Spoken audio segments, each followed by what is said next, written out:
God is one channel को subscribe करें और साथ में आने वाले बेल आइकन को प्रेस कर दें ताकि परमात्मा की कोई भी वीडियो आपको सबसे पहले मिल सके। सत साहिब।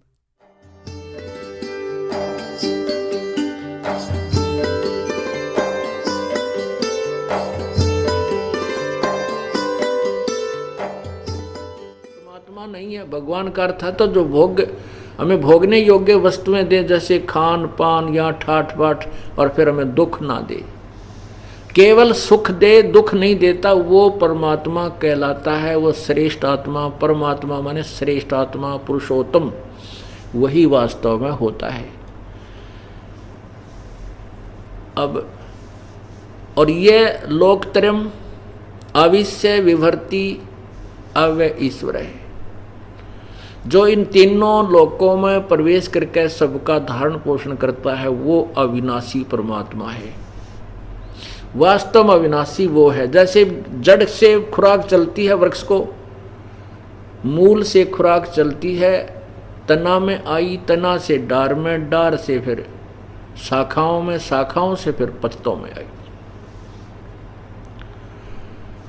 अब वो मूल रूपी जो परमात्मा है वो कौन है? वो परम अक्षर ब्रह्म है।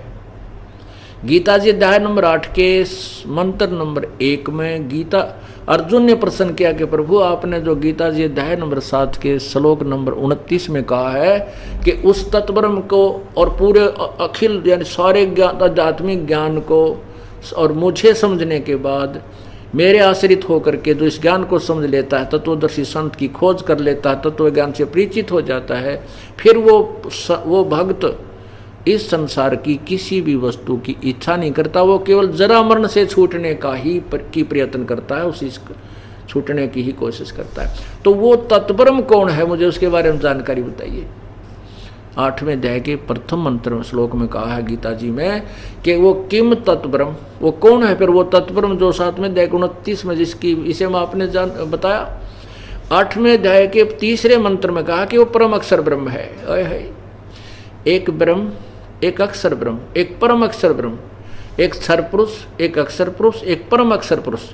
वो तीसरा जो परम अक्षर पुरुष है उसके विषय में गीता जी अध्याय नंबर 15 के श्लोक 16 और 17 में निर्णायक ज्ञान है। तो कहते हैं वही वास्तव में अविनाशी है। अब थोड़ा सा डिटेल दूंगा ये नाशवान और अविनाशी की। जैसे गीता जी अध्याय नंबर 7 के श्लोक नंबर 24 और 25 में गीता ज्ञानदाता कहता है कि मुझ अव्यक्त को ये व्यक्ति रूप में, कृष्ण रूप में मानते हैं। मैं कृष्ण नहीं, क्योंकि तो कृष्ण के अंदर भूत बोल रहा था, प्रेत की तरह काल बोल रहा था। ये प्रथम अव्यक्त है।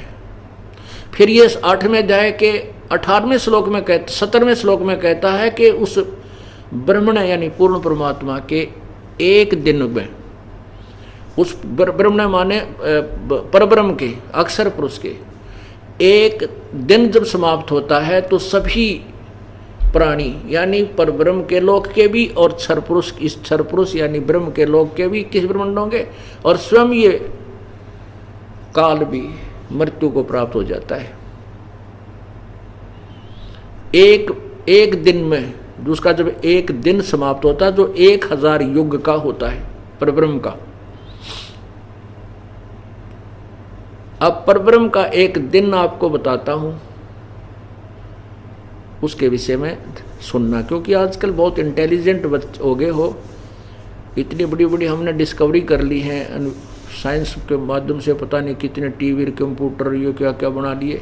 एक भगवान वाले साइड में भी हम एक बार अपने इस तेज दिमाग को रखेंगे तो इतनी स्पीड से हम इसको कैच करेंगे, इससे लाभ होगा। और ये इंस्ट्रूमेंट जो हम बना के सुख सुविधा ढूंढ रहे थे यही रह जाएंगे, हमारे साथ नहीं जाएंगे। इनका सदुपयोग करेंगे हम परमात्मा की महिमा को जानने के लिए। अब जैसे यहाँ पर केवल युग लिखा है, 8वें अध्याय के 17वें श्लोक में लिखा है, 16वें श्लोक में कहा कि ब्रह्मलोक तक सभी नाशवान हैं।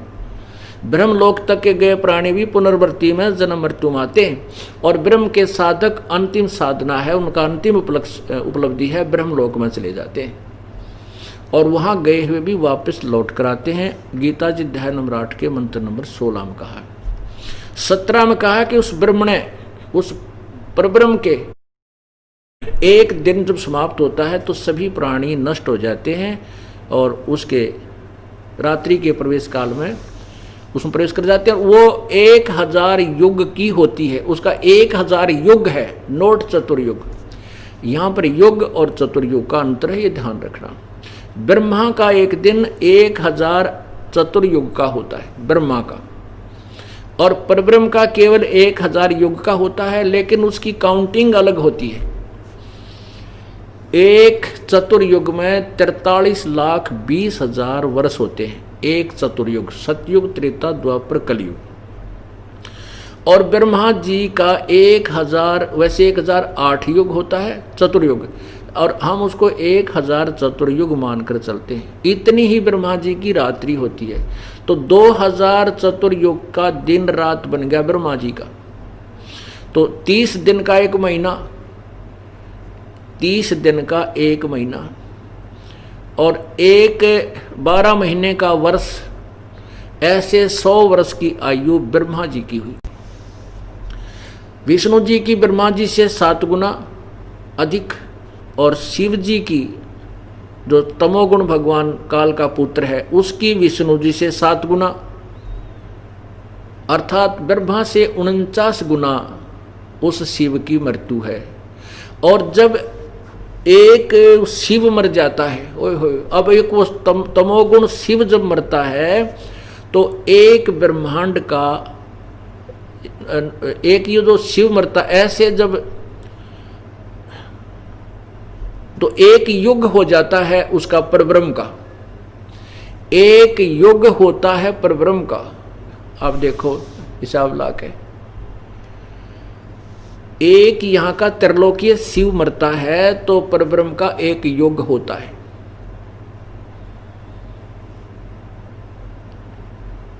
और फिर एक युग जब होता है, ऐसे 70,000 जब ये शिव मर जाते हैं, जब ये 70,000 शिव मर जाते हैं तब एक युग काल मरता है। हाँ, वो युग, अब जो 70,000 जब शिव मर जाते हैं त्रिलोकीय तमोगुण युक्त, तो ये एक परब्रह्म का एक युग हुआ।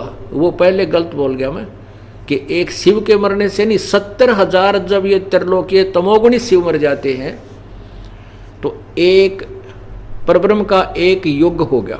वो तेरा एक युग, और उस समय एक ब्रह्मांड नष्ट हो जाता है। और ये शिव जो तो काल है, ज्योति निरंजन, ये भी अपना शरीर त्याग देता है। एक सिद्धि बहुचोल्यधार है, एक सिद्धि है इसके पास जो ये इस शरीर को छोड़ देता है, ये दूसरे ब्रह्मांड में चला जाता है, सभी प्राणियों को ले जाता है, और वहाँ फिर दुर्गा और प्रकृति से इसी प्रकार अपने पुत्र उत्पन्न करता है, फिर इससे आगे सृष्टि शुरू कर देता है। ऐसे जब 1000 युग जब हो जाते हैं, 1000 युग जब हो जाते, ऐसे ऐसे इतनी लंबी इतने पीरियड के, तो तब 21 ब्रह्मांड काल के और 7 संग ब्रह्मांड उस परब्रह्म के सभी प्राणी नष्ट हो जाते हैं, मर जाते हैं। वो परब्रह्म का एक दिन समाप्त हो गया, रात्रि प्रारंभ होगी। 1000 उस युग की ही इतनी रात्रि उस परब्रह्म की हुई। ओए होए, ऐसे फिर एक 2 दिन रात का एक 30 यानी 30 दिन रात का एक महीना हुआ परब्रह्म का,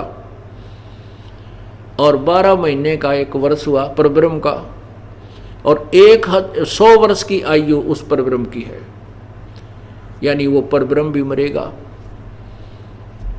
अब हिसाब ला के देखना कि ब्रह्मा जी का एक चतुर्युग 43,20,000 वर्ष हमारे वर्ष, और उनके वर्ष कितने होते हैं। और फिर 70,000 जब त्रिलोकीय शिव मर जाते हैं तब एक युग हुआ परब्रह्म का, वो तरह। और ऐसे 1000 युग जो पूरे 1000 युग का दिन, 1000 युग की रात परब्रह्म की, और 30 दिन का, दिन रात का, 1 महीना, 12 महीने का, 1 वर्ष और 100 वर्ष की उस अक्षर पुरुष परब्रह्म की आयु, और फिर भी मरेगा। इसलिए इसको भी अक्षर पुरुष कह दिया। अक्षर का अर्थ होता अविनाशी और क्षर का होता नाशवान। इसको अविनाशी बता दिया क्योंकि बहुत लंबा समय है इसकी मृत्यु का, लेकिन मृत्यु अवश्य है। एती उम्र बुलंद मरेगा अंतरे, सतगुरु लगे न कान न भेंटे वो संतरे। वो संत, वो तत्वदर्शी संत नहीं मिले, सतगुरु नहीं मिला, इस करके इतनी लंबी आयु भी अगर हो जाएगी तो भी मृत्यु होगी। अब गीता जी अध्याय नंबर 8 के श्लोक नंबर 18 में कहा है कि जब परब्रह्म का एक दिन समाप्त हो जाता है तो सभी प्राणी, परब्रह्म के भी और ब्रह्म के भी, क्षर पुरुष के भी और अक्षर पुरुष के भी, उस परब्रह्म के लोक में समा जाते हैं। और जब दिन प्रारंभ होता है फिर वहां से सभी प्रकट होते हैं उस अव्यक्त से। उसको अव्यक्त कहा है। अब 18वें अध्याय के 20 और 21 में कहा है कि इस अव्यक्त से भी जो अव्यक्त है, वो दूसरा जो अव्यक्त भाव है, वो सभी प्राणियों के नष्ट होने पर भी कभी नष्ट नहीं होता। वो वास्तव में